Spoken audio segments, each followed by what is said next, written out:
Now, Cambodia is a country with a complex and painful history, but also one with a new optimistic generation looking to move it forward. The way that the past may affect the future is explored in the film Angkor Awakens, a portrait of Cambodia. It uses powerful testimonies from survivors like Nguyen Sothero, who was almost killed when he was 9. Here's a little bit of his story, but I should warn you that you might find some of it distressing. I think I was 8 or 9 years old, and I was forced to work in a children camp. When I returned back from working, I was so exhausted, and I just lay down to the floor.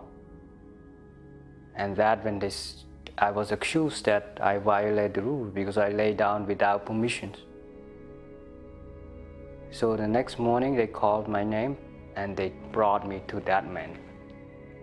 And they tied my hands to the back. And they said I violate the rule in the camp. So they walked me to the jungle.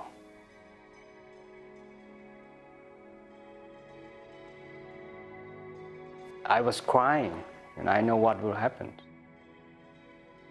When he walked me, he asked me to kneel down. He said, "I'm going to kill you." So he put a knife on my neck. I feel a knife here on the neck. And he said, "Close your eye." I was just crying. I keep crying. And I don't know why he didn't kill me. He said, "I don't want to kill you, but you cannot go back to the village. And you find some place and they let you stay, you survive." So he untied me and I ran. I live in the jungle for I don't know how many days. I sleep under the trees, all alone or by myself.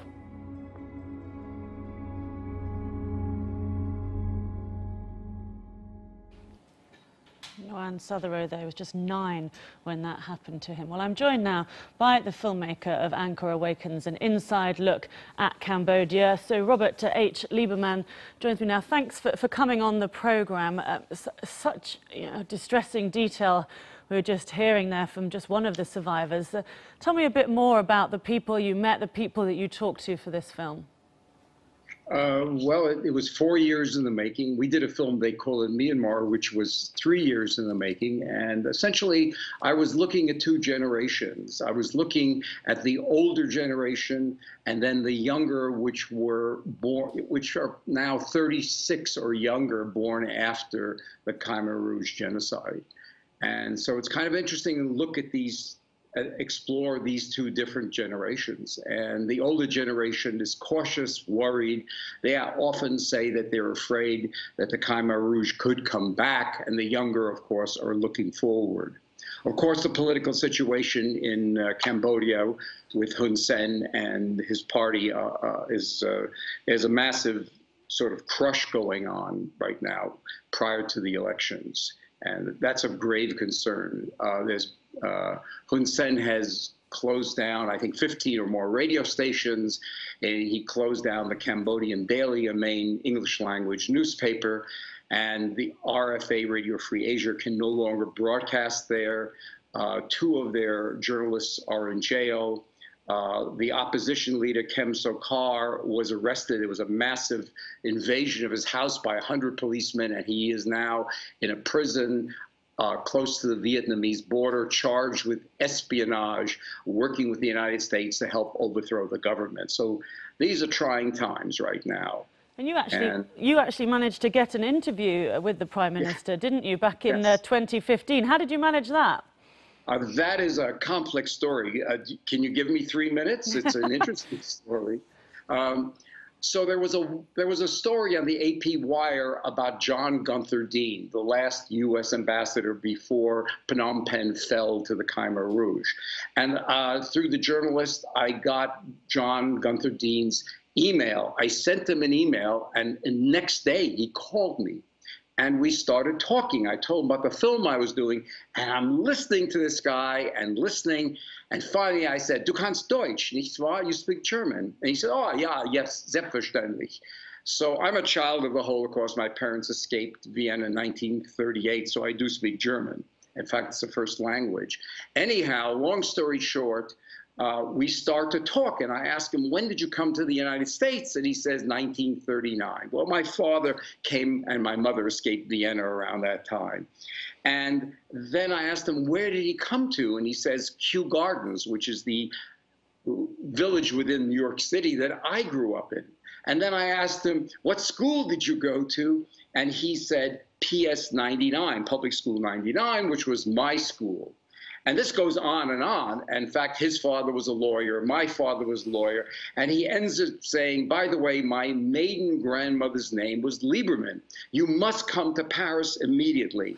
I'll send a car for you. I said, listen, I just came from Paris. I'm working on an animated film called The Nazis, My Father and Me, which is based on a novel of mine. No, you have to come. So I literally, figuratively, turned the plane around, went back to Paris. I filmed him for 2 days. And as I'm packing up and then walking literally out the door, stepping over the threshold, I turned to him. This idea pops into my head. And I asked him, by the way, John, do you know Hun Sen? And he says, oh, yeah, he's a friend.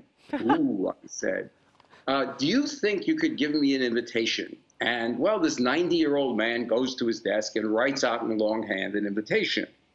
Needless to say, as soon as I hit the United States, it goes to the Cambodian embassy in Washington. They send it to Phnom Penh. Phnom Penh comes back and wants to know more about me. It goes back and forth, back and forth. But you got it. You got it. Well, then they want to know what the questions will be. Right. And, of course, I made a list of softball questions.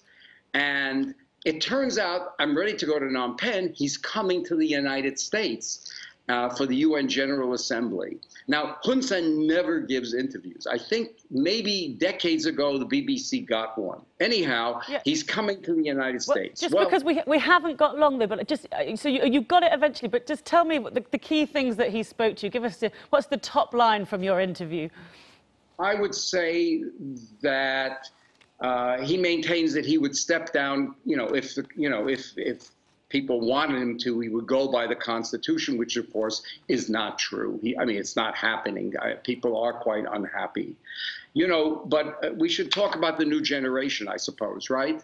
Because these young people, they know an awful lot. They're part of, the internet generation. And they're forward-looking, not backward-looking. And I just don't know how long his party can really stay in power. There's now a major crackdown coming because elections are, I think, coming up in July, the major elections. In the last elections, the opposition won 10 times as many seats, 10 times as many commune positions as before. So, they've dissolved the CNRP, which is the opposition party.